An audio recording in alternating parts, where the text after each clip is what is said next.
നമ്മളിപ്പോൾ കാണുന്നത് ഇടുക്കി ഡാമിൻ്റെ ആർച്ച് ഭാഗം വരുന്ന ആർച്ച് ഡാമിൻ്റെ ആ ഭാഗമാണ് നമ്മളിപ്പോൾ കണ്ടുകൊണ്ടിരിക്കുന്നത്. ഇടുക്കിയിൽ നിന്നാണ് ഇത് കാണുന്നത്.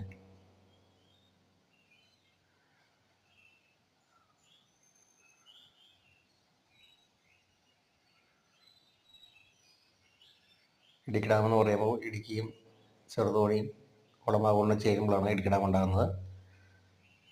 ചെറുതോണിയിലാണ് ഇടുക്കി ഡാമിൻ്റെ ഷട്ടറുള്ളത്. പെരിയാർ പുഴയെ തടഞ്ഞു നിർത്തിയാണ് ഇടുക്കി ഡാം ഉണ്ടാക്കിയിരിക്കുന്നത്.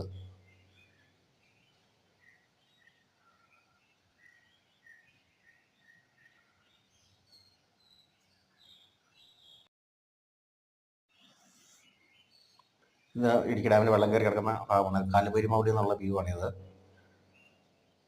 ഞാനൊരു മഴക്കാലത്ത് പോയതുകൊണ്ടാണ് ഇച്ചിരി ക്ലിയർ ആയിട്ട് കിട്ടിയത്. വെള്ളം കിടക്കുന്നത് കാണാൻ കുറേ ഐലൻഡ് പോലുള്ള ഭാഗങ്ങളൊക്കെ ഉണ്ട്. നല്ല രസമാണ് അവിടെ പോയി കാണാൻ. ₹50 വെച്ചാണ് പാസ്. ഒത്തിരി ടൂറിസ്റ്റുകൾ അവിടെ വരുന്നുണ്ട്.